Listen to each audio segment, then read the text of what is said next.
1, you may be familiar with this Casting Crowns song, the chorus which I just sang, At Your Feet. It's an old song that we used to do at Bay City Church, but it's an important truth that we as a people, and I trust that it reminds us as a people, to remain at the feet of Jesus, the place where we find our identity, our hope, where we hear His voice.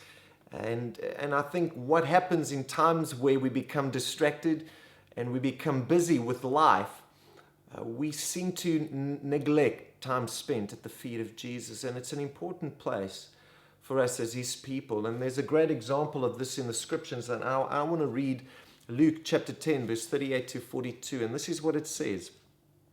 Now as they went on their way, Jesus entered a village, and a woman named Martha welcomed Him into her house. And she had a sister called Mary, who sat at the Lord's feet and listened to His teachings.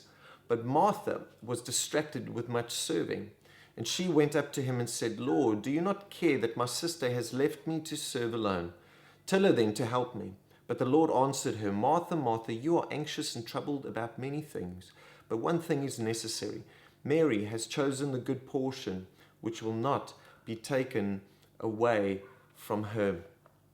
So we see in this text that Martha invites Jesus into her home, but then she gets completely consumed with or distracted with serving. She becomes busy, but Mary goes to the feet of Jesus. And as Martha sees this, she becomes frustrated, and she goes to Jesus and she complains, don't you care that I'm serving and my sister's not? And Jesus responds to her by saying that Mary has chosen this good portion.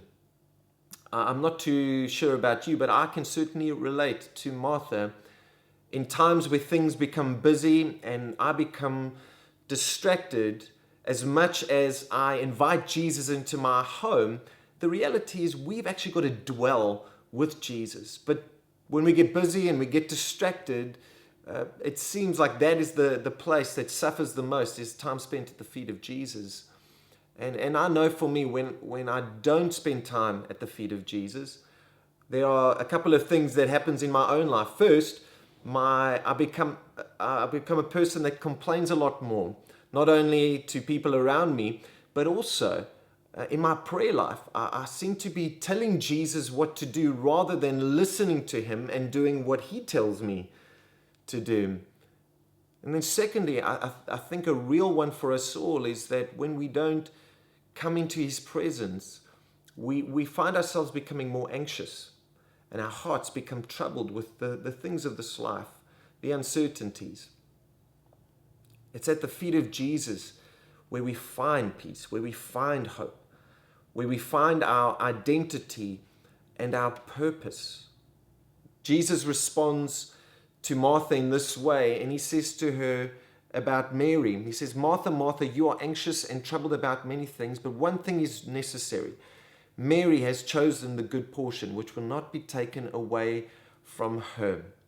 One thing is necessary, not 5 things or 10 things. One thing is necessary, and that one thing is to be at the feet of Jesus. And Mary had made a choice to sit at the feet of Jesus. Our worship is a choice. It's a decision that you and I make to be with Jesus. What we choose in this life is dependent on our priorities, what we think or what we feel as a family or as individuals as important to us. Because whatever you value the most, that very thing you'll be most committed to. But I want to encourage us, friends, with this morning, that we are to remain a people at the feet of Jesus.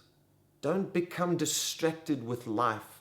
Don't become so busy that you don't spend time with Jesus, because you will find yourself becoming anxious and troubled. This is what Psalm, and I want to end with this, says in Psalm 73, verse 25 to 26.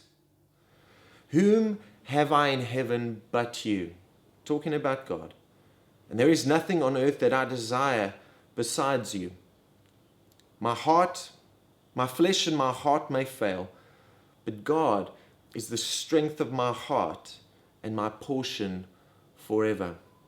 Friends, Jesus is the strength of your heart, and He is our portion forever, not only in this life, but in the one to come. Friends, do not neglect time at the feet of Jesus. Listen to him, come to him, go to him, and make sure to rest your hearts and your lives before his feet. May God bless you. May you have a fantastic week.